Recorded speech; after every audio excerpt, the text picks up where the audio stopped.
ஆரம்பிச்சிருவேன். நீங்க நீங்க எதுவும் முதல்ல சொல்றீங்களா?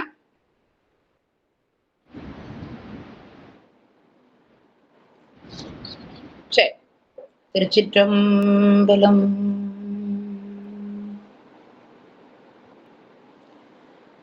திருவாக்கும் செய்கருமம் கை கூட்டும் செஞ்சொல் பெருவாக்கும் பீடும் பெருக்கும் உருவாக்கும் ஆதலால் வானோரும் ஆனை முகத்தானை காதலால் கூப்புவர்த்தம் கை உணர்த்தில் உணர்வேன் உணர்த்தாயேல் நாயேன் கணத்தும் உணரும் வகை காணேன் உணர்த்தி என்னுள் பூண்ட மல மாயை கண்மம் போக்கே சிவானந்தத்து ஆண்டு அருள்வை சொக்கநாதா. திருச்சிற்றம்பலம். எல்லாம் வல்ல எம்பெருமானுடைய திருவருள், குருமகா சன்னிதானங்களுடைய குருவருள், இந்த இரண்டும் இணைந்து நின்று நமக்கு வழி நடத்துகின்ற வகையில் இன்றைய தினம் பெரிய புராண சிந்தனை, நாயன்மார்கள் சிந்தனை, அதிலும் பெருமிழலை குறும்ப நாயனாரினுடைய சிந்தனையை மேற்கொள்ள இருக்கின்றோம். திருவருளுக்கும் குருவருளுக்கும் நன்றி கலந்த வணக்கங்களை தெரிவித்துக் கொள்கின்றேன். இத்தகைய ஒரு நல்ல சிந்தனையை மேற்கொள்வதற்கு துணை நிற்கின்ற அப்பர் அருள்நெறி மன்றத்தவர்கள், அதை சார்ந்த அத்தனை பெருமக்களும், உண்மையிலேயே அடியார் பெருமக்களாக விளங்குகின்ற அத்தனை பேரினுடைய திருவடியையும் வணங்கி நின்று எம்பெருமான் அருளி செய்த அந்த 63 நாயன்மார்களினுடைய திருவடிகளையும் என்னுடைய உள்ளத்திலே வைத்து பொதித்து போற்றி சேக்கிழார் பெருமானையும் வணங்கி இப்பொழுது இந்த அருமையான சிந்தனையை தொடங்குவதற்கு முன் வருகின்றேன். ஆடி சித்திரை, ஆடி மாதம் அப்படின்னு வந்தாச்சுனாலே நமக்கு வரிசையாக எல்லாம் நிறைய நாயன்மார்களினுடைய குரு பூஜை. மூர்த்தி நாயனார், புகழ்ச்சோழர், குற்றுவ நாயனார், இப்படியே வரிசையா பார்க்கின்ற பொழுது நமக்கு இன்றைய தினம் ஆடி சித்திரையிலே பெருமிழலை குறும்பர், நாளைய தினம் ஆடி சுவாதியிலே சுந்தரமூர்த்தி சுவாமிகள், சேர்மான் பெருமாள், இப்படி நாயன்மார்களினுடைய சிந்தனையை மேற்கொள்வதற்கு ரொம்ப உகந்த ஒரு மாதமாக நமக்கு அமைந்திருப்பது இந்த ஆடி மாதம். அதுல எம்பெருமானுடைய திருவருள் இன்றைய தினம் எல்லோருமாக உங்களோடு நான் இணைந்து நின்று பெருமிழலை குறும்ப நாயனாரை சிந்திப்பதற்கு ஒரு வாய்ப்பை தந்திருக்கின்றது.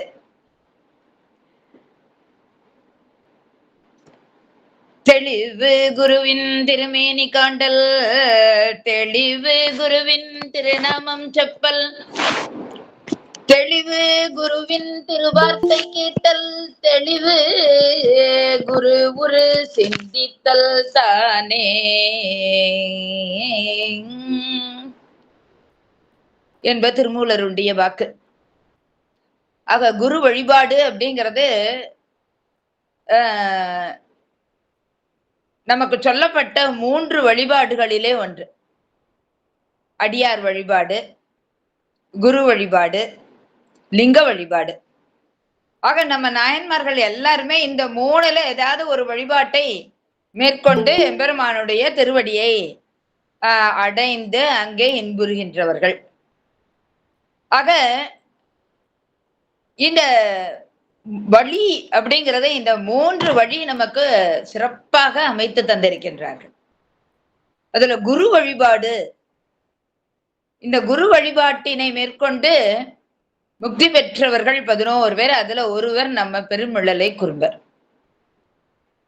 அவர் என்ன வகையிலே குரு வழிபாடு செய்தார் அப்படின்னு பார்க்கிற போது, சிறப்பான வழிபாடுன்னா குரு உரு சிந்தித்தல். அந்த குரு உருவை சிந்தித்துக் கொண்டே இருந்து முக்தி பெற்றார் அப்படின்னா அது பெருமிழலை குறும்பருக்கே உரியது. இதுல வழின்னு பார்க்கிற போது இந்த 4 வழிகள் ரொம்ப சிறப்பாக சொல்லப்படுகின்றன. ஒன்று காண்டல், அடுத்தது கேட்டல், அடுத்தது செப்பல், 3வது சிந்தித்தல், 4வது சிந்தித்தல். அதுல நம்ம பெருமிழலை குறும்பரை பொறுத்த வரைக்கும் 3 வழிபாடுகளையுமே சிறப்பாக செய்தார்னு தான் சொல்லணும். திருநாமம் செப்பல் அவருக்கே உரியதாக அவர் சுந்தரமூர்த்தி சுவாமிகளினுடைய நாமத்தை சொல்லிக் கொண்டே இருந்தவர். திருவார்த்தை கேட்டல் அப்படிங்கிற வகையில அவருடைய திருப்பதிகங்களை சிந்தனைக்கு கொண்டு வந்தவர். அவருடைய திருப்பதிகங்கள் எல்லாம் இவருக்கு உணர்த்தப்பட்டன. கேள்விப்படுகிறார். எம்பெருமான் சுந்தரமூர்த்தி சுவாமிகளை தடுத்து ஆட்கொண்டது முதலாக அவர் பாடிய பதிகங்களை எல்லாம் அவர் கேட்டு அந்த அந்த பதிகங்களிலே இன்பம் கொண்டவர். அதனால் ஈர்க்கப்பட்டு சுந்தரமூர்த்தி சுவாமிகளை தம் குருவாக அடைந்தவர். ஆக அந்த வகையிலே திருவார்த்தை கேட்டல். அதுக்கப்புறம் அந்த சிறப்பான வழிமுறையையும் அவர் மேற்கொண்டார். அதுதான் குரு உருவை சிந்தித்தல். இந்த 3ஐயுமே காண்டல் தான் இல்லை, இந்த 3ஐயும் அவர் செய்து கொண்டே இருந்திருக்கிறார். இன்னும் கூட கேட்டா காண்டல் அப்படிங்கிறதும் கூட அவருக்கு மனதிலே அந்த வெளிப்புறத்தை அவர் காணவில்லையே தவிர அகத்திலே அவர் சுந்தரனுடைய உருவத்தை கண்டு நின்று இருக்கிறார். அது உண்மை. அவர் எப்படி அதை கண்டு நின்றாருங்கிறத அவருடைய அந்த வரலாறை நாம் சிந்திக்கின்ற பொழுது நமக்கு அது தெரிய வரும். ஆக நம்மளுடைய நாயன்மார்கள் வரிசையிலே 22வதாக இருக்கிற பெருமிழலை குறும்பர் அவருடைய குரு பூஜை நன்னாளிலே அவருடைய வரலாற்றினை சேக்கிழார் பெருமான் 11 பாடல்கள்ல பாடி வச்சிருக்கிறார். ரொம்ப அருமையாக, அவ்வளவு ஒரு அருமையுடையதாக நமக்கு காட்டியிருக்கிறார். சுருக்கமான வரலாறு தான்னாலும் ரொம்ப ஆழமான சிந்தனையை நமக்கு தருகின்ற ஒரு வரலாறாக அமைந்திருப்பது. அவர் இந்த நாயன்மாரனுடைய பெயரை நாம் உச்சரிக்கின்ற பொழுதே ஒரு அருமை. என்னது அப்படின்னு சொன்னா, எம்பெருமான் எழுந்தருளி இருக்கின்ற தலங்களை நாம் நாமமாக கொண்டு சிந்திப்பதும் ஒரு சிறப்பு. திருவாரூர்னு சொன்னாலே நமக்கு அவ்வளவு ஒரு மங்களம் உண்டு. திரு ஆலவாய் அப்படின்னு வாயால சொன்னால காதால கேட்டாலோ அவ்வளவு பயன் உண்டு என்று நமக்கு திருவிளையாடல் புராணம் ரொம்ப விரிவாக காட்டுகின்றது. சீர்காழி பிரம்மபுரம் அப்படிங்கிற அந்த நாமம், அந்த தலத்தின் பெயரே நாமமாக அமைந்து நமக்கு பெருமை சேர்ப்பது, நமக்கு அவ்வளவு பயனையும் தருவது. அது மாதிரி பெருமிழலை அப்படிங்கிற ஒரு ஊர். அப்ப அதை யோசிச்சு பாருங்க. நம்ம மற்ற நாயன்மார்கள், இளையான்குடி, இதெல்லாம் அந்த நாயன்மார்களோட சேர்த்து அந்த தலத்தையும் சொல்லுகின்றோம். அப்ப அந்த தலத்திற்குரிய சிறப்பு எங்கே நமக்கு புரிய வருகின்றது. அந்த நாயன்மார்களை நாம் சிந்திக்கின்ற பொழுதே தலமும் சேர்த்து நமக்கு இங்க காட்டப்பட்டு இருக்கிறது. அப்ப தலம்னா வெறும் தலம்னு நம்ம நினைச்சிடக்கூடாது. அது எம்பெருமான் எழுந்தருளி இருக்கின்ற இடம். எம்பெருமான் திருக்கோவிலிலே எழுந்தருளி இருப்பது மட்டுமல்லாமல் அடியார் உள்ளத்திலே அங்கே எழுந்தருளி இருந்த தன்மை. அப்ப அந்த ஒவ்வொரு அடியார்களும் இருந்த ஊர் நமக்கு அவ்வளவு ஒரு சிறப்புடையது. அப்ப அடியார்கள் வாழ்ந்த ஊர்னு பார்த்தால் அது எம்பெருமானுடைய இருப்பிடம். அப்ப அந்த எம்பெருமானை அந்த ஊர் பேரினால் நாம் சொல்லுகின்ற பொழுது அதுவே அவன் நாமம் ஆகின்றது. இதெல்லாம் நமக்கு தனிச்சிறப்புடையவை. ஆக இங்க நாயன்மாரினுடைய பெயரை சொல்லுகிற பொழுதே ஊர் பேரும் சேர்ந்து வந்தாச்சு. பெருமிழலை. அவருடைய இயற்பெயர் என்னன்னு நமக்கு தெரியாது. அவருடைய இனம் குறும்பர் இனம். பொதுவாக சிற்றரசர்கள், குறும் அரசர்கள், சின்ன சின்ன பகுதிகளுக்கு மன்னனாக திகழ்ந்து அவர்கள் அந்த மக்களை வழிநடத்தி அவர்களை அங்கே நல் வழியிலே வழிபாட்டு நெறியிலே கொண்டு செல்கின்ற வகையிலே நம்ம குறும்பர் இருந்திருக்கிறார். பொதுவாக அப்படி ஒரு சின்ன பகுதிக்கு தலைமை ஏற்று இருக்கின்ற பொழுது அவர்களை அந்த சிற்றரசர்களாக வைப்பார்கள். அது போல இங்கே சோழ நாட்டிலே ஒரு சிற்றரசு, அது இந்த மிளலை நாடு. இந்த மிளலை நாடுங்கிறது எங்க இருக்குது அப்படின்னா புதுக்கோட்டையில இருந்து குடுமியான்மலை போற வழியில அந்த பகுதின்னு சொல்லலாம். ராமநாதபுரத்துக்கு மேல புதுக்கோட்டைக்கு கீழே கொஞ்சம் அந்த பக்கத்துலதான். இன்னும் கூட கேட்டா ஆவுடையார் கோயில், அறந்தாங்க, அந்த நம்ம அந்த பகுதிகள் எல்லாம் இந்த மிளலை நாடாக இருக்கலாம். திருவேழி மிளலை என்பது சோழ நாட்டிலே இன்னொரு இடம், அது வேற. அந்த திருவேழி மிளலை ஞானசம்பந்தர் அப்புறம் 2 பேரும் சேர்ந்து பஞ்சம் தீர்த்து அங்கே படிக்காசு பெற்று நின்ற அந்த அற்புதங்கள் எல்லாம் நிகழ்ந்த தலம், அது ஒரு பக்கம். அது வேளி மிளலை, இது பெருமிழலை. இந்த பெருமிழலை, இந்த மிளலை நாட்டு மன்னனாக திகழ்ந்தவர் தான் நம்ம நாயனார். அவர் அந்த ரொம்ப செழிப்பாக இருக்கின்ற நாடு. எப்பவுமே அடியார்கள் இருக்கின்ற இடம் செழிப்பாதான் இருக்கும். அந்த வகையில பார்க்கிற போது இங்க சூதனருங்கு குலை தெங்கு பலவு பூகம் சூழ்புடைத்தாய் விதி தோறும் நீற்றின் ஒளி விரிய மேவி விளங்கு பதி நீதி வழுவா நெறியினராய் நிலவும் குடியால். குடி அவ்வளோ ஒரு சிறப்பான குடி. நெடுநிலத்து மீது விளங்கும் தொன்மையது மிளலை நாட்டு பெருமிழலை. ஆக நம்ம வாய் நிறைய இந்த பெருமிழலைன்னு சொல்லுகின்ற அந்த அந்த ஊர் பெயரே எம்பெருமானுடைய நாமத்தை சொல்லுவதற்கு சமமானது. அப்படிப்பட்ட அந்த நாட்டிலே குறும்பர் ஒரு அதிபராக திகழ்ந்தவர் நம்ம நாயன்மார். அன்ன தொன்மை திருப்பதிக்கள், இவ்வளவு அழகா சேக்கிழார் சொல்றாரு பாருங்க. அப்படிப்பட்ட அந்த தொன்மையான இடத்துல அதிபராக நம்ம மிளலை குறும்பனார் இருந்தாராம். அவர் வாழ்ந்தார் அப்படிங்கிறதுனா வெறுமன வாழ்ந்தாருங்கிறது மட்டுமா? ஆஹா, அவருடைய வாழ்க்கை அப்படிங்கிறது நமக்கு பெரிய பாடம். சென்னி மதியம் வைத்தவர் தம்மடியார்க்கான செய்பணிகள் இன்ன வண்ணம் என்று அவர் தாம் முறையா முன்னம். அடியார்கள் எல்லாம் வந்து நின்றார்கள்னா என்ன வேணும்னு அவங்க கேட்கறதுக்கு முன்னாடி அவர் கொடுப்பார். குறிப்பறிந்து அங்க செய்கின்றவர். முகத்தை பார்க்கின்ற பொழுது ஆகா, இவர்கள் எவ்வளவு பசித்து இருக்கிறார்கள், வெயிலிலே எவ்வளவு களைத்து வந்திருக்கிறார்கள், அவர்கள் கால் கடுக்க நிற்கிறார்களே, முதல்ல அவங்களுக்கு உட்கார்றதுக்கு ஒண்ணு கொடுப்போம், அடுத்து அவங்க குடிக்கிறதுக்கு தண்ணி கொடுக்கணும், அதுக்கப்புறம் அவங்களுக்கு என்ன வேணும்னு கேட்டுட்டு அதுக்கப்புறம் நம்ம மற்றதெல்லாம் கொடுக்கணும். அப்படிங்கிற மாதிரி குறிப்பிலே அத்தனையையும் அறிந்து செய்கின்ற அவருடைய அந்த தன்மை, அடியாருக்கான செய்பணிகள் என்ன வண்ணம் என்று அவர்தான் முறையா முன்னம் எதிர் ஏற்று முன்னம் உவந்து செய்வார. இப்படி செய்கிற போது அவளுக்கு அவ்வளவு ஒரு மகிழ்ச்சி.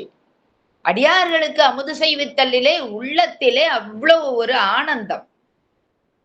ஏன்னா இறைவன் வந்து அங்கே காட்சி அளிப்பார். இதுவும் சேக்கிழார் பெருமான் நமக்கு தந்த ஒரு அருமையான வார்த்தை இல்லையா? அடியார்களுக்கு அமுது செய்வித்தல் அப்படிங்கிறது ஒரு முக்கியமான ஒன்று. இங்க மயிலையிலே ஞானசம்பந்த பெருமான் பூம்பாவை எழுப்புகின்ற போது அந்த இடத்துலயும் அதான் சொல்றார். அடியார்களுக்கு அமுது செய்வித்தல் நல்விழா பொலிவு கண்டு ஆறுதல் உண்மையாம் எனில் இவ்வுலகர் முன் வருக என்று உரைப்பார். அப்ப இது ரெண்டும் உண்மை அப்படின்னு சொன்னா சாமி அந்த இடத்துல வந்து நிற்பார். அப்ப உண்மையான அன்புக்கு உவந்து அவர் அங்கே எம்பெருமான் வருகிறார்னா இந்த பெருமான் இந்த நாயனார் எவ்வளவு உவந்து செய்கின்ற தன்மையிலே அறிவின் பயன் கொள்வார். ரொம்ப முக்கியமான வார்த்தை, அறிவின் பயன் கொள்வார்ங்கிறார். நமக்கெல்லாம் சாமி எதுக்காக அறிவு இவ்வளவு சிறப்பித்து இருக்கிறார்? அறிவு எல்லாருக்கும் இருக்கு, ஆனா எல்லாருக்கும் விளங்கி நிற்பதுன்னு சொல்ல முடியாது. ஆனா அந்த விளங்கி நிற்கின்றது யாருக்குன்னா அதன் பயனை சரியாக பயன்படுத்தியவர்களுக்குத்தான். அறிவின் பயன் என்னது? அறிவின் அறிவு அப்படின்னு இருந்தாலே அவர்களுடைய தன்மை எப்படிப்பட்டதாக இருக்கும் அப்படின்னு சொன்னா அங்கே அன்பு உடையவர்களாக இருப்பார்கள். ஆக அறிவு அப்படிங்கிறது எங்கே விளங்கி நிற்கின்றது அப்படின்னு நமக்கு தெரிஞ்சுக்கணும்னா எங்க அன்பு இருக்குதோ அங்க அறிவு விளங்கி நிற்கிறதுன்னு அர்த்தம். அதுதான், அவ்வளவுதான். அத நம்ம சொல்லுகின்ற பொழுது ரொம்ப அழகாகவே காப்பா. அறிவினான் ஆகுவது உண்டோ பிரிதின் நோய் தன்னோய் போல் போற்றா கடை. அப்ப நம்ம அறிவுக்கு நமக்கு எம்பெருமான் அறிவை விளங்கச் செய்வதிலே என்ன பயன்?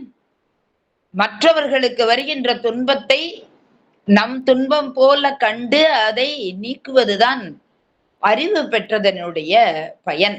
அத ரொம்ப அழகா சொல்றாரு. அறிவின் பயன் கொள்வார் தொண்டர் பலரும் வந்து ஏண்டி உண்ணத் தொலையாமுதூட்டி கொண்டு செல்ல இருநிதியம் முகந்து கொடுத்து அவங்க சாப்பிட்டு வெறுமன போக மட்டும் இல்ல, சாப்பிட்டு முடித்த பிறகு அவர்களுக்கு இன்னும் வேண்டுவன கையில கொடுத்து அனுப்பி வைக்கிறார். இப்படி அவர் செய்கின்ற அந்த சிறப்பு தானது வந்து அவ்வளவுலாம் அவர் செய்யறாரு. நான் இவ்வளவு செய்யறேன் அப்படிங்கிற அந்த எண்ணத்தோடு அவர் செய்யல. நான் அவர்களுக்கு இவ்வளவு ஒரு அடியார்களுக்கெல்லாம் நான் இவ்வளவு சாப்பாடு போடுறேன், நான் வந்து அவர்களுக்கு வேண்டுங்கிறதெல்லாம் கொடுக்குறேன் தெரியுமா அப்படிங்கிற அந்த எண்ணத்தோடு இல்லை. அத ரொம்ப ஒரு அருமையான வார்த்தையிலே சேக்கிழார் பெருமான் நமக்கு காமிக்கிறார். அவ்வளோ முகந்து கொடுத்தாலும் குறைந்து அடைவார். அவ்வளவு கொடுத்து விட்டு வணங்கிதான் நிக்கிறார். அப்ப அத குறைந்து அடைவார் அப்படிங்கிற வார்த்தைக்குள்ள பொருள் என்னன்னா அப்படியே தாழ்வெனும் தன்மையோடு நிற்ற. உண்மையிலேயே சிவம் எங்க நிக்குதுன்னா அங்கதான் இருக்குது. எங்க சிவம் அப்படியே மிளிர்கின்றது அப்படின்னு சொன்னா யாரிடத்து தாழ்வெனும் தன்மை இருக்கோ அங்கதான் சிவம் மிளிரும். யார் ஒருவர் நான் தான் பெரிய அடியார்னு இருக்கிறார்களோ அங்கே சிவம் மிளிர்ந்து நிற்காது. யார் ஒருவர் தாழ்வெனும் தன்மையோடு அங்கே வணங்கி நிற்கிறார்களோ அவர்களிடத்து அங்கே சிவமானது மிளிர்ந்து நிற்கும். நம்முடைய அருள்நந்தி சிவம் சித்தியாரிலே சொல்லுகின்ற பொழுது ரொம்ப அருமையாக காட்டுவார். வாழ்வெனும் மையல் விட்டு வறுமையாம் சிறுமை தப்பி தாழ்வெனும் தன்மையோடு சைவமாம் சமயம் சாரும் ஊழ் பெறல் அரிது என்பதான் அவர் அந்த பாடலிலே சொல்லுவது. ஆக சைவம் அப்படின்னு சொன்னாலே அங்கே ரொம்ப முக்கியமா இருக்க வேண்டியது என்னது அப்படின்னு சொன்னா அந்த தாழ்வெனும் தன்மை. இங்க பெருமழலை குறும்பரிடத்து அந்த தாழ்வெனும் தன்மை நிறைய இருந்தது. தாழ்ந்து பணிந்து வணங்கி நிற்கின்ற அந்த தன்மை, அடியார்களிடத்து ரொம்ப பணிந்து நடக்கின்ற இந்த தன்மை, அதைத்தான் இங்க குறைந்தடைவார் அப்படிங்கிற ஒரு வார்த்தையில வைத்து சொன்னார்.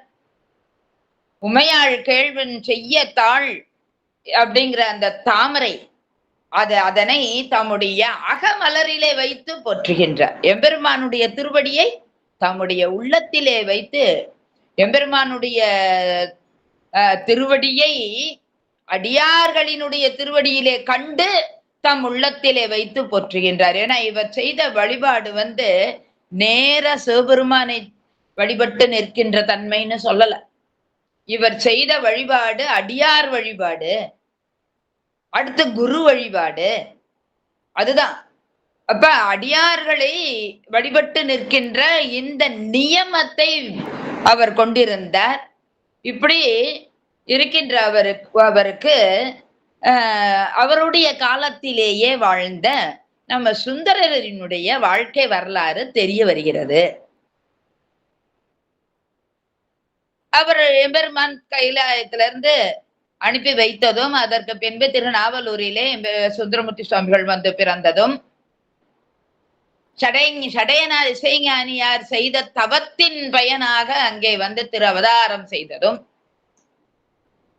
அடுத்து புத்தூர் சடங்கவி சிவாச்சாரியாரினுடைய மகள் செய்த தவத்தின் பயனாக அங்கே அவர் திருமணத்திற்கு சென்றதும், அங்கே எம்பெருமானால் தடுத்து ஆட்கொள்ளப்பட்டதும், திரு வெண்ணை நல்லூரிலே காட்சியை கண்டதும், அங்கே பித்தா பிரைசூடி என்று அவர் எம்பெருமான் சொல்ல, எம்பெருமான் நீ பித்தான்னு தானே திட்டினாய், அப்படியே பாடுக, அர்ச்சனை பாட்டேயாகும், அரண் தனக்கு என் சொற்றமிழால் எம்மை பாடுகன்னு சொன்ன அந்த அளவிலே அவர் பதிகங்களை பாட ஆரம்பித்து அன்று தொடங்கி எத்தனை எத்தனை பதிகங்கள் அதனை பாடிக்கொண்டே இருக்க, அதெல்லாம் இவருக்கு தெரிய வருகின்றது. சித்தவட மடத்திலே அவர் அங்கே அதிகை வீரட்டத்தை மிதிப்பதற்கு அஞ்சி மடத்திலே தங்கி இருந்த போது எம்பெருமான் வந்து திருவடி தீட்சை கொடுத்ததையும் அறிகின்றார். தம்மானை அறியாத சாதியார் உளரோ என்று அவர் அப்பொழுது நினைந்து உருகி பாடி நின்ற அந்த தன்மை, இந்த பாடல்களும் அவருக்கு தெரிய வருகிறது. ஏன்னா அதுக்குதான் அதை அவர் வந்து அவருடைய திருவார்த்தையை எல்லாம் கேட்கிறார். சுந்தரமூர்த்தி சுவாமிகளினுடைய திருவார்த்தைகளே இவருக்கு எம்பெருமானுடைய நாமம். அவ்வளவு ஒரு சிறப்போடு அவர் வார்த்தைகளை எல்லாம் கேள்விப்படுகின்றார்.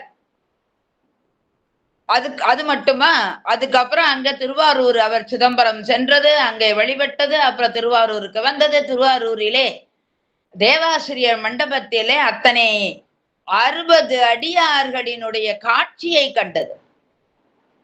அந்த காட்சியை எல்லாம் கண்டு நின்று எப்படி வணங்குவேன் என்று உள்ளத்திலே நினைந்து நின்று புற்றிடங்கொண்ட ஈசரிடத்து விண்ணப்பித்து நின்ற பொழுது, எம்பெருமானே தில்லைவாழ் அந்த நர்த்தம் அடியார்க்கும் அடியேன் என்று அடி எடுத்து கொடுக்க,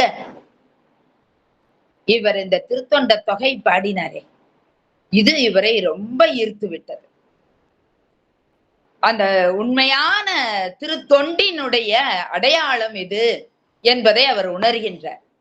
எல்லை இல்லா திருத்தொண்டின் மெய்த்தன்மையினை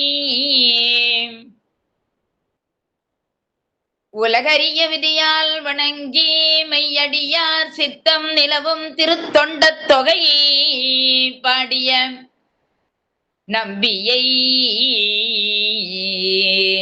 நம்பி ஆரூரரை அப்படியே அவர் மனதிற்குள்ளே கொண்டு வந்து வைக்கிறார். எப்படிப்பட்ட ஒரு அடியார்! சிவபெருமானுக்கு அணுக்க தொண்டரா இருந்தவராயிற்றே. சிவபெருமானே வந்து இவருக்கு எவ்வளவு அருள் செய்திருக்கிறார். முதல்ல தடுத்து ஆட்கொண்டது மட்டுமா, அவ்வப்போது ஆங்காங்கு வந்து இருந்து அருள் செய்த தன்மையை எல்லாம் கேள்விப்படுகிறார். திருப்புகலூரிலே அவர் செங்கலெல்லாம் தங்கமாகி நின்றதை கேட்கின்றார். அங்க திருக்குண்டையூர் கிழார் தந்த நெல் மலையெல்லாம் இங்கே கோழிலி என்கின்ற தலத்திலே அங்கே நெல் மலையாக இருந்தது. திருவாரூருக்கு வந்து நின்ற தன்மையை அறிகின்றார். இப்படி பல அற்புதங்கள், அந்த அற்புதங்களை எல்லாம் கேள்விப்பட்டு அவருக்கு சுந்தரர் மீது இவ்வளோ ஒரு விருப்பம். எப்படிப்பட்ட தொண்டர் இவர்! எம்பெருமான் தம்மையே தோழமையாக கொடுத்திருக்கிறானே, இப்படிப்பட்ட ஒரு அருமை யாருக்கு கிடைக்கும்? இறைவனே தம்மை தோழமையாக தந்தனம்னு சொல்லி கொடுக்கிற அளவுக்கு ஒருவரிடத்து இவ்வளவு ஒரு அன்பு இருக்கிறதா? அப்ப சுந்தரமூர்த்தி சுவாமிகளினுடைய அன்பை இவர் பார்க்கிறார். எப்படிப்பட்ட ஒரு அன்புது! இந்த அன்பு தானே எனக்கு வேணும் என்கின்ற வகையிலே அந்த அன்பை இப்ப இவர் மனசுக்குள்ள தூக்கி கொண்டு வந்து வச்சுக்கிட்டார்.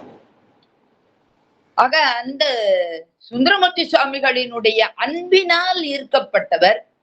அதுவும் குறிப்பாக திருத்தொண்ட தொகையை பாடிய அத்தனை அடியார்களையும் இந்த உலகிற்கு வெளிக்காட்டியவர் நம்ம சுந்தரர் இல்லையா? அப்ப அடியார் வழிபாடு செய்த இந்த சுந்தரரை மாதிரி வேற யார் இந்த இதுக்கு முன்னாடி செய்திருக்கிறார்கள்? அதற்கு அப்புறமும் யார் செய்திருக்கிறார்கள்? அத்தனை அடியார்களையும் இந்த உலகிற்கு காட்டிய பெருமை சுந்தரமூர்த்தி சுவாமிகளுக்கே உரியதல்லவா? இதை நினைத்து பார்க்கிறார். அவருடைய திருப்பாதத்தை தம்முடைய உள்ளத்திலே வைத்திருக்கிறார். ஆக அதையே நியமமாக தலை கொள்கின்றார். திருத்தொண்ட தொகை பாடிய நம்பியை பணிந்து நித்தன் அருள் பெற்ற அவர் பாதம் நினைக்கும் நியமத்தலை நின்றார். ஆக இதுதான் சிறப்பு என்பதை உணர்த்துகிறார். நால்வர் பெருமக்களுடைய திருப்பாதங்களும் நம்ம மனசுல எப்போதும் இருக்கணும். நால்வர் பொறுத்தாள் எம் உயிர் துணையே என்பதுதான் நம்மளுடைய தாரக மந்திரம். அந்த மந்திரம் எப்போதும் நம்ம கிட்ட இருக்கணும். ஆக நால்வர் துணை இருந்ததுன்னு சொன்னா நம்ம எங்க வேணாலும் நிம்மதியா போகலாம், வரலாம், செய்யலாம், என்ன வேணாலும் பண்ணலாம். நால்வர் துணை இருக்குது. அப்படி சுந்தரமூர்த்தி சுவாமிகளினுடைய திருப்பாதத்தை உள்ளத்திலே கொண்டவர் அவருடைய மலர் கழல்களை கையால் தொழுகின்றார், வாயார வாழ்த்துகின்றார், மனத்தால நினைத்து நினைத்து வழிபாடு செய்கின்றார். இதனை கடப்பாடாக கொள்கின்றார். ஆக இதுதான் உற்ற நெறி, உய்வதற்கு உற்ற நெறி இதுவே என்று அன்பு செலுத்தி நிற்கின்றார். அப்படி நாளும் நம்பி ஆரூரருடைய நாமத்தை நவின்று நிற்கிறார். அப்ப வாயார சொல்லி நிற்பது என்னது அப்படின்னு சொன்னா சுந்தரமூர்த்தி சுவாமிகளினுடைய நாமம். நம்பி ஆரூரா நம்பி ஆரூரா அப்படின்னு சொன்னா அது மந்திரம். நல்ல நீங்க அத வைத்து பார்த்தா தெரிஞ்சிரும். அந்த ஒற்று மட்டும் நீக்கிட்டு பார்த்தா 5 எழுத்து. நம்பி ஆரூர அப்படின்னா அது 5 எழுத்து. நாவுக்கரச அப்படின்னா 5 எழுத்து. ஞான சம்பந்த அப்படின்னா 5 எழுத்து. மணிவாசக அப்படின்னா 5 எழுத்து. ஆக இது 5 எழுத்து. இதுதான் நாமம். இது 5 எழுத்து மந்திரம். இந்த 5 நம்பி அரூரங்கிற 5 எழுத்து மந்திரத்தை அப்படியே மனதிலே வைத்து வைத்து வைத்து பூசிக்கின்றார். அந்த நாமத்தை அவர் மீண்டும் மீண்டும் மீண்டும் மீண்டும் செப்புதல் அப்படிங்கிறதான். இதான் ஒரு மிகச்சிறந்த குரு வழிபாடு. தெளிவு குருவின் திருநாமம் செப்பல் வந்துருச்சா? தெளிவு குருவின் திருவார்த்தை கேட்டல். அவர் பாடிய பதியங்களை எல்லாம் கேள்விப்பட்டு அதே காதுல வைத்திருக்கிறார். தெளிவு குரு உரு சிந்தித்தல் தானே. அவரையே மனதிற்குள்ளே வைத்து பூசித்து அந்த சிந்தனையிலே அவர் மனதிற்குள் இருப்பது நம்பியாரூரனுடைய திருப்பாதம் மட்டுமே. அப்படி அவர் நின்ற அந்த தன்மையினால் அவருக்கு அணிமாதி சித்திகள் எல்லாம் கிடைக்கின்றன. அணிமாதி சித்திகள் இது அவருக்கு பயிற்சியினால் வந்தது. ஆக ஒரு யோக பயிற்சி அப்படிங்கிறது அதுல ஒரு 8 அங்கங்கள் இருக்கு. யமம், நியமம், ஆசனம், பிராணாயாமம், பிரத்யாகாரம், தாரணை, தியானம், சமாதி, இப்படி அந்த 8 அங்கங்கள் உண்டு. இது பயிற்சிக்குரியது. என்ன பயிற்சிக்கு அப்படின்னா, இந்த எம்பெருமானை மனதிலே வைத்து பூசித்து கொண்டு இருக்கின்ற பொழுது நமக்கு இந்த உலகத்தினாலும் இந்த உடம்பினாலும் எந்த ஒரு தடையும் வந்துவிடாத வண்ணம் அந்த இடத்துல அது நம்மை காத்து நிற்கும். அதற்கு தான் இந்த பயிற்சி. முதல்ல கெட்ட எண்ணங்கள் எதுவும் வந்துடாம பாத்துக்கணும். அடுத்து நல்ல எண்ணங்கள் எல்லாம் எப்போதும் கூடவே இருக்கணும். இதான் இயமம் நியமம். அடுத்து காலு கையெல்லாம் நல்ல நமக்கு துணையாக இருக்கணும். எங்கேயாவது வலிச்சுக்கிட்டு இருக்க கூடாது. அதுக்கு ஆசனம். அடுத்து மூச்சு காற்று அப்படிங்கிறது சிந்தனையிலே இருக்கின்ற பொழுது அதனை உள்ளடக்கி நிற்கின்ற பொழுதுதான் மூலாதாரத்திலிருந்து அதை எழுப்பி இந்த தியானம் அப்படிங்கிறதுல நம்ம நிக்க முடியுங்கிறதுனால அதற்கு ஒரு மூச்சு பயிற்சி, அதான் பிராணாயாமம். அடுத்து மனசை நிறுத்தணுமே, 5 புலன்கள் வழி அது செல்லாத வண்ணம் நிறுத்தணுமே, அது தாரணை. ஆக அப்படி தியானித்து நிற்கின்ற பொழுது அங்கே அந்த குண்டலினி சக்தி மூலாதாரத்துல இருந்து கொஞ்சம் கொஞ்சமாக அங்கே அந்த யோக பயிற்சியினால் அந்த உயிர் ஆன்ம சக்தியை கொஞ்சம் கொஞ்சமாக அங்கே பிரம்மரந்திரம் வரைக்குமாக எழுப்பி நிறுத்தல், இன்னொரு ஆஞ்ஞை வரை எழுப்பி நிற்றல்.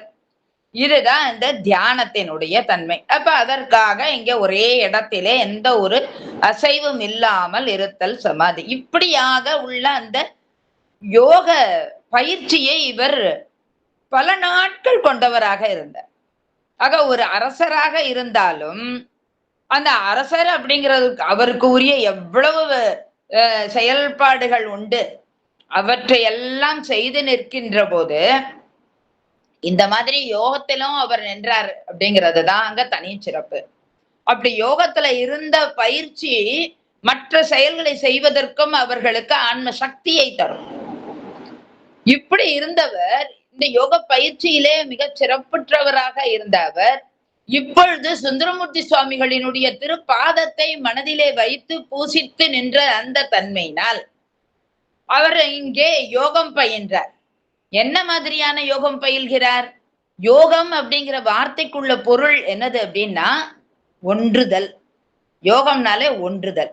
இங்க எதோடு ஒன்றி நின்றார் நம்ம பெருமழலை குறும்ப நாயனார்? சுந்தரமூர்த்தி சுவாமிகளினுடைய திருப்பாதத்தை ஒன்றி நின்றார். அப்படி அந்த பாதத்தோடு திருப்பாதத்தோடு ஒன்றி நின்ற தன்மையினால் இப்ப அவருக்கு எல்லா சித்திகளும் அங்கே கைவரப்பெறுகின்றது. சுந்தரமூர்த்தி சுவாமிகளுடைய திருப்பாதம், அதை அவருடைய நாமம், அவருடைய வார்த்தை, அவருடைய காட்சி, இவையெல்லாம் அவருக்கு இப்பொழுது அணிமாதி சித்திகளை கொண்டு வந்து தருகின்றன.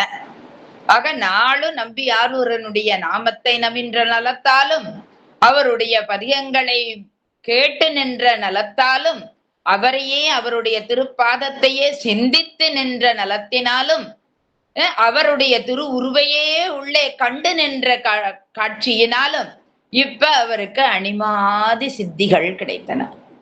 அணிமாதி சித்திகள்னா அது 8 வகையான சித்தி. அட்டமா சித்தி அப்படின்னு நம்ம சொல்றோம் இல்லையா, அதுதான்.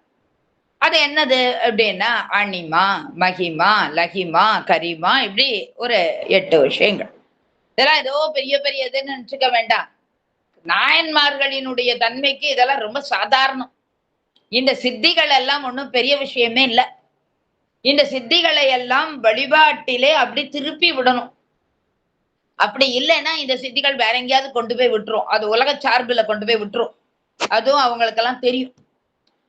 ஆக இந்த சித்தி பெற்றால் அந்த சித்தியினால் நமக்கு இறைவனை நோக்கிய பயணம் தடைபட்டு விடுமோ என்கின்ற பயம் உண்டு.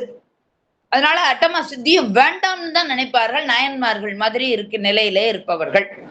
அட்டமா சித்தியும் அவ அறுக்க செய்யவில்லை அப்படின்பார் குருஞான சம்பந்தர். அப்ப அட்டமா சித்தியும் அசுகமே அப்படின்னு சொன்னதெல்லாம் கூட இருக்கு. அவங்க எல்லாம் அட்டமா சித்தியும் கைவர பெற்றவர்கள் தான். கைவர பெற்றாலும் அவங்க என்ன சொல்றாங்கன்னா, வேண்டாம் வேண்டாம், இந்த அட்டமா சித்தியும் எங்களுக்கு வேண்டாம். அணிமா மாதிரி அதாவது அணு மாதிரி ரொம்ப ஒரு சிறிய அளவிலே தம்மை பிரித்து கொள்ளக்கூடிய தன்மை பாக்குறதுக்கு தெரியும். அங்க இருக்கவே மாட்டாங்க. அந்த மாதிரி ஒரு அணுவாக தம்மை பிரிக்கக்கூடிய ஒரு சக்தி. வேற ஒரு பொருள் இருக்குமோ அந்த பொருளையும் அப்படி பிரிக்கக்கூடிய, அப்ப அது அந்த பொருள் மறைஞ்சு போயிரும். இப்ப அந்த மாதிரியாக ஏதோ இப்பெல்லாம் மேஜிக் எல்லாம் சொல்றாங்கல்ல, அது மாதிரியாக ஒரு தன்மை. இதெல்லாம் அது ஒரு பக்கம் வழிபாட்டிற்கு அது துணை நின்றால் நல்லது. அப்படி இல்லைன்னா இது வேண்டாம் என்று நினைக்கிறார்கள். இங்க பெருமநிலை குறும்பருக்கு இதெல்லாம் வாய்க்கிறது, எல்லாம் கிடைச்சிருச்சு. ஆனா கிடைத்த அதனை முழுமையும் திருப்பி அவர் அந்த பாதத்தை சிந்திப்பதற்கே அதனையும் வைக்கின்றார். அடுத்து மகிமா அப்படின்னா சின்னதா இருக்கிற ஒன்றை அப்படி பெரிதாக காட்டுதல், அதான் மகிமா. லகிமா அப்படிங்கிறது ரொம்ப கனமான பொருளை கூட ரொம்ப லேசா ரொம்ப ரொம்ப அது தூக்குறதுக்கு அவ்வளவு இலகுவா இருக்கிற மாதிரி ஆக்குறது. கரிமான்னா அப்படி இலகுவா இருக்கிற பொருளை கூட ரொம்ப கனமான பொருளாக அங்க மாற்றி விடுதல். இது கரிமா. அடுத்து பிராப்தி. பிராப்தி அப்படிங்கறது நம்ம எல்லாம் என்னென்ன வேணும்னு நினைக்கிறோமோ அதை அப்படியே அந்த நேரத்துல கொண்டு வர்றது. அப்படியே இப்படி இப்படி நினைத்து நினைத்து மனதிலே நினைத்த அளவிலே ஒரு பொருளை எங்கேயோ இருக்கிறதுதான் இல்லாததுதான் வரும், இருக்கிறது தான் வர முடியும். உள்ளதே தோன்றும், இல்லது வராது.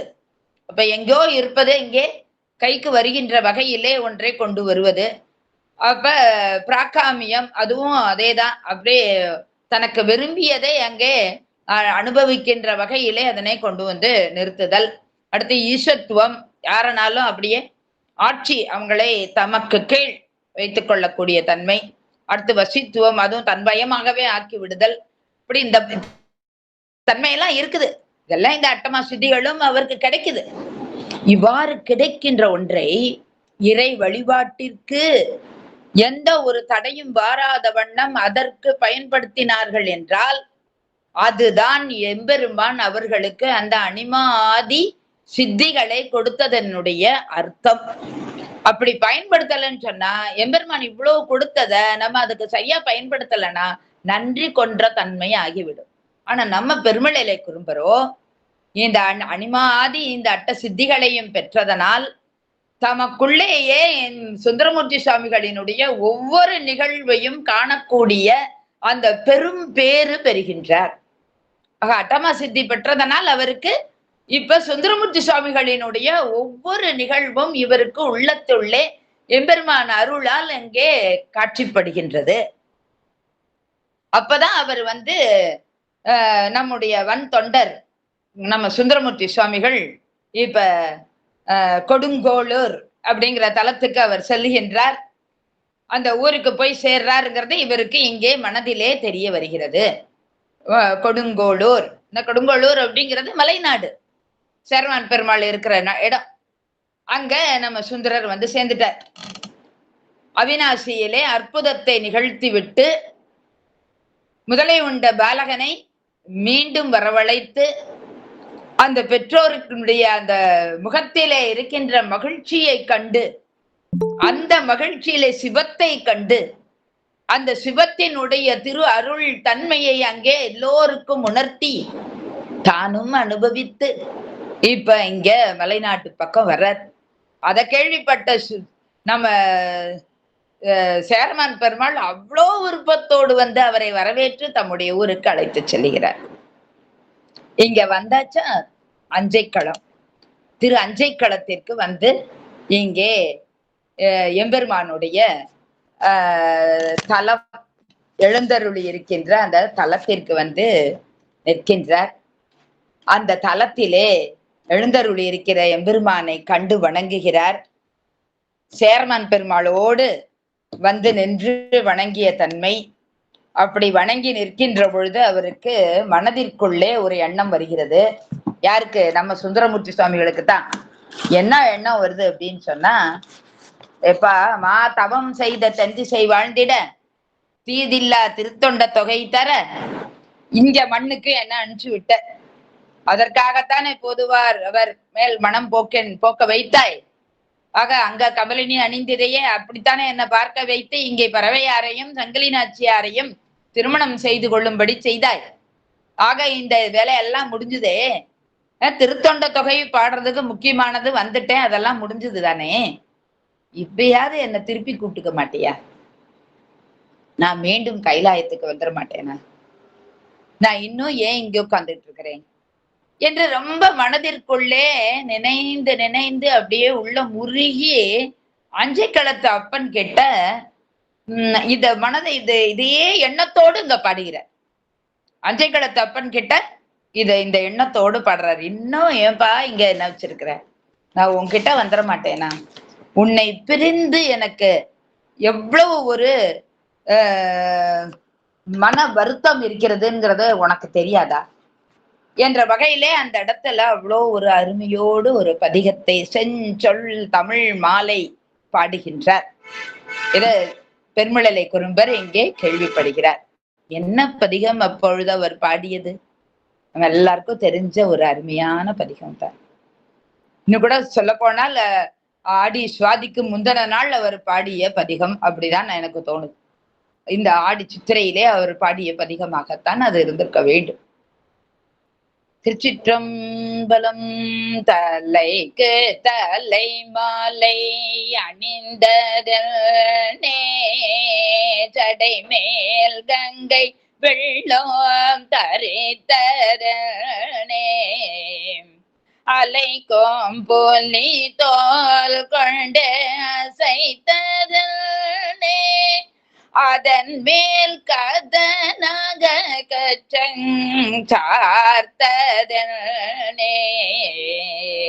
மலைக்கு நீக ஒப்பன வந்திரைகள் வலித்து ஏற்றி முழங்கி வலம்புரி கொண்டு அலைக்கும் கடல் அங்கரை மேல் மகோதை அணியார் பொழில்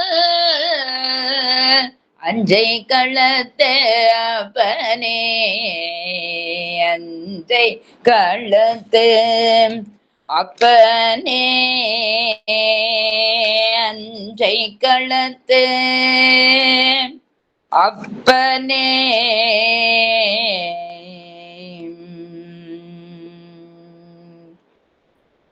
எட்டாவது பாடல்ல அழகா சொல்றார் பாருங்க. வெறுத்தேன் மனை வாழ்க்கையை விட்டொழிந்தேன் விளங்கும் குழை காதுடை வேதியனே இருதாயிலங்கை கிரையாயவனை தலை பொத்தொடு தோள் பல இற்று வேள கருத்தாய் கடல் நஞ்சமுதுண்டு கண்டம் கடுக பிரமன் தலை ஐந்திலும் ஒன்று அறுத்தாய் கடல் அங்கரை மேல் மகோதை அணியார் பொழில் அஞ்சை களத்து அப்பனே என்று அந்த பதிகத்திலே அவர் தன்னுடைய மன கருத்தினை முன்வைக்கின்றார். அங்க எம்பெருமானிடத்து அவர் வைத்த இந்த சந்தம் மிகு தன் தமிழ் மாலைகள் கொண்டு அடிவீழ வல்லார் தடுமாற்றிலரே என்று பதிக பயனையும் தந்து நிற்கின்றார். ஆக அந்த தமிழ் மாலை தன் தமிழ் மாலைகள் அப்படின்னு சுந்தரர் சொன்ன அதே வார்த்தையை இங்கே சேக்கிழார் பெருமானும் பயன்படுத்தி சொல்லுகின்றார். அஞ்சை களத்து நஞ்சுண்ட அமுதை பரவி அணை உருவார் செஞ்சொல் தமிழ் மாலைகள் மொழிய தேவர் பிரான் அருளாலே. இப்ப எம்பெருமானுடைய அருள் அவருக்கு இங்கே கிடைத்து நிற்கின்றது. அந்த எம்பெருமானுடைய அருளினால் என்ன ஆகுது அப்படின்னு சொன்னா அவருக்கு அவர் கைலைக்கு போக போகின்ற அந்த தன்மையானது இப்ப பெற்று விட்டார் அப்படிங்கிறது தெரியுது. இதனை திருத்தொண்ட திரு அந்தாதியிலே நம்பி ஆண்டார் நம்பியோ ரொம்ப அருமையாக அந்த ஒரு பாடலிலே நமக்கு தந்திருக்கின்றார். இந்த கருத்துக்களை அப்படியே சொல்றார். அந்த கருத்தை அப்படியே சேக்கிழார் பெருமான் இங்கே நமக்கு வைத்து காட்டுகின்றார். அப்ப தேவர் பெருமான் அருளாலே மஞ்சில் திகழும் வட கைலை பொறுப்பில் எய்த வரும் வாழ்வு நெஞ்சில் தெளிய இங்கு உணர்ந்தார். ஆக நாளைய தினம் அங்கே எம்பெருமான் அருளாலே வட கைலை பொறுப்பிலே அவர் எய்த இருக்கின்ற வாழ்வு பற்றிய தன்மையை இங்கே நம்முடைய நீடு மிளலை குறும்பனார் நெஞ்சில் தெளிய உணர்ந்து நிற்கின்றார்.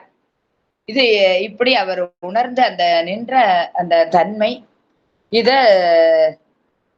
இந்த இடத்துல அவர் எம்பெருமான் இவ்வளவு ஒரு அருமையோடு தந்திருக்கிறார் என்றால் அதை போற்றி நிற்க வேண்டும், அவரை வணங்கி நிற்க வேண்டும். அவர் இல்லாத இந்த மண்ணிலே நான் வாழ்வது என்பது கருமணி கழிந்த பின்னும் இங்கே இந்த கண் கொண்டு என்ன பயன், அது போல ஆகிவிடும் என்ற அந்த தன்மையை கொண்டு இந்த உலகத்திலே நான் சுந்தரமூர்த்தி சுவாமிகள் இல்லாமல் இந்த உலகிலே நான் வாழ மாட்டேன் என்கின்ற உறுதியை மனதிலே எடுக்கின்றார். அப்ப கண்ணிலே கருமணி இல்லாமல் இருப்பது போல் ஆகிவிடாதா என்ற அந்த ஒரு கருத்தினை மனதிலே கொண்டு, இல்ல கைலையகத்துல இருக்கிற எம்பெருமை சிவபெருமானுடைய திருவடிகளை அப்படியே மனதிற்குள்ளே சுந்தரமூர்த்தி சுவாமிகளினுடைய திருவடியை நினைந்து நினைந்து அந்த எம்பெருமானுடைய திருவடியை அடைய வேண்டும் என்கின்ற வேண்டுகோளை வைக்கிறார். அந்த வேண்டுகோளை சிவபெருமான் கிட்ட வைக்கல, அவர் வேண்டுகோளை வைத்தது சுந்தரனுடைய திருவடியிலே. மனதிற்குள்ளே இருக்கிற சுந்தரனுடைய திருவடியிலே அவர் வைத்த விண்ணப்பம் என்னதுன்னா, நான் அவருக்கு முன்னால நான் எம்பெருமானுடைய திருவடியிலே நின்று அவர் வருகின்ற பொழுது அவரை வரவேற்க வேண்டும் என்கின்ற தன்னுடைய விருப்பத்தை இங்கே விண்ணப்பிக்கின்றார். அப்ப அந்த இறைவனுடைய திருப்பாதத்தை விட அடியார்களினுடைய திருப்பாதத்தை வணங்கி நிற்கின்ற, குருவினுடைய பாதத்தை வணங்கி நிற்கின்ற இந்த பெருமிழலை குறும்பரினுடைய பக்தி திறம் இந்த இடத்துல நமக்கு புரிய வரும். அப்ப அந்த இடத்துல அவர் இப்பதான் அவருக்கு தாம் செய்த யோக பயிற்சியானது ரொம்ப பயன் தருகிறது. அப்படி யோக பயிற்சியினால் அவர் பெற்ற அந்த அனிமா முதலான அந்த சித்திகள் எல்லாம் இப்பொழுது அவருக்கு அப்படி கை கொடுக்கின்றன. அப்ப அங்க நிக்கிறார். அப்ப அந்த உள்ளத்திலே அவர் சுந்தரமூர்த்தி சுவாமிகளை அப்படியே மனது பாதத்தை நினைத்து நினைத்து நினைத்து நிற்கின்ற அந்த தன்மையிலே அந்த யோகமானது அவருக்கு எல்லா சித்திகளையும் தருகின்றது. 4 கரணங்களும் ஒன்றாய் சித்தமாக அங்கே நிற்கின்றது.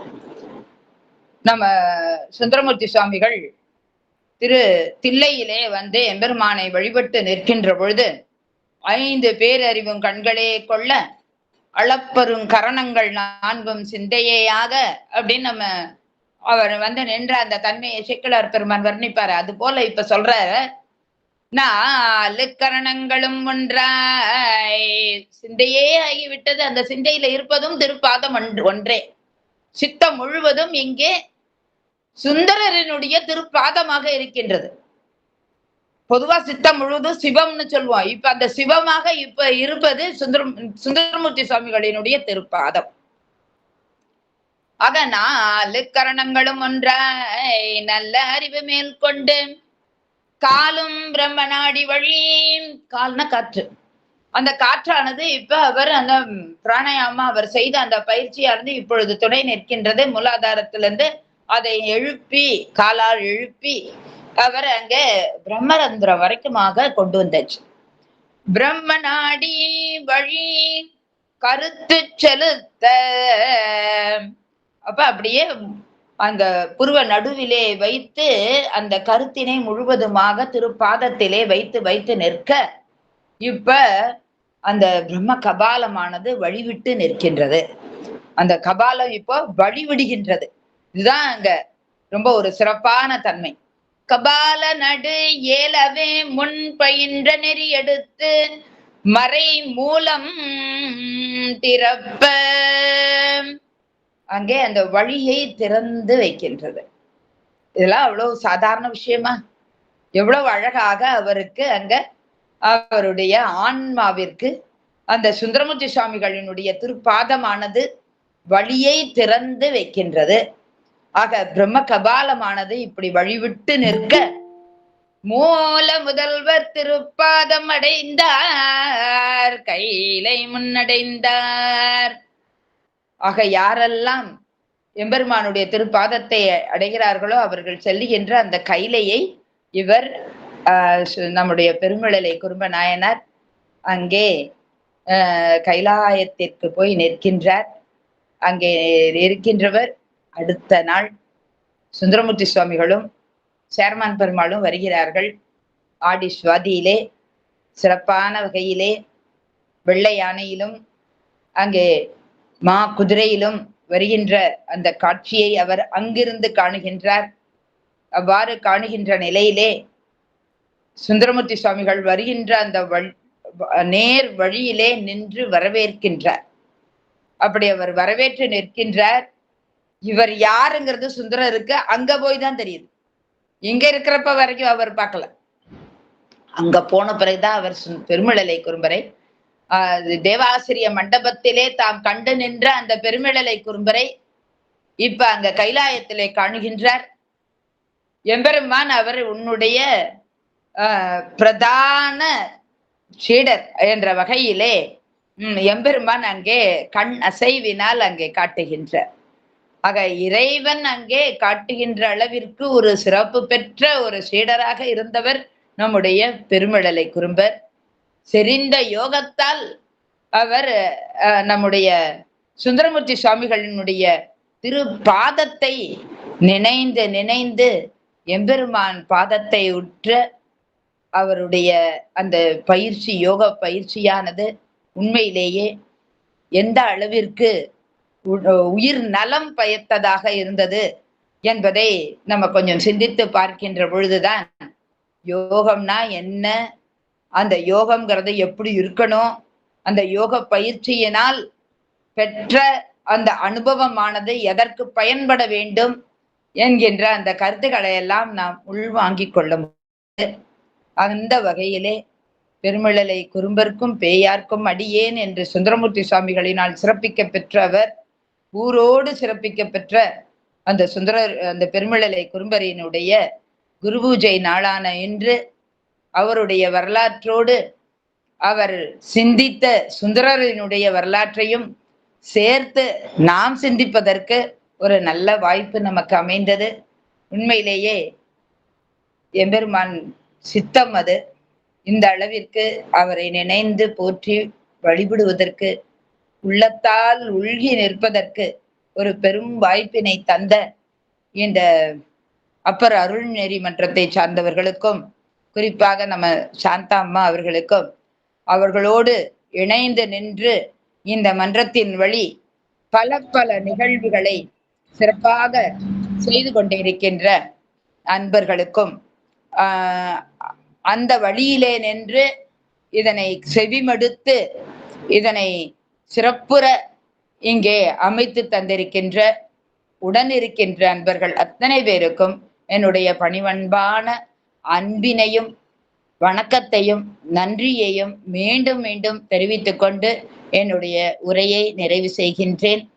இந்த சந்தர்ப்பத்திலே இவர்கள் ஆற்றுகின்ற இந்த அருமையான பணியானது மேலும் மேலும் சிறக்க வேண்டும் என்கின்ற அந்த விண்ணப்பத்தையும் அங்கேற்கனியுடனாய ஆலவாய் சொக்கநாதரினுடைய திருவடியிலே அமைத்து என்னுடைய உரையை நிறைவு செய்கின்றேன். நன்றி, வணக்கம், திருச்சிற்றம்பலம்.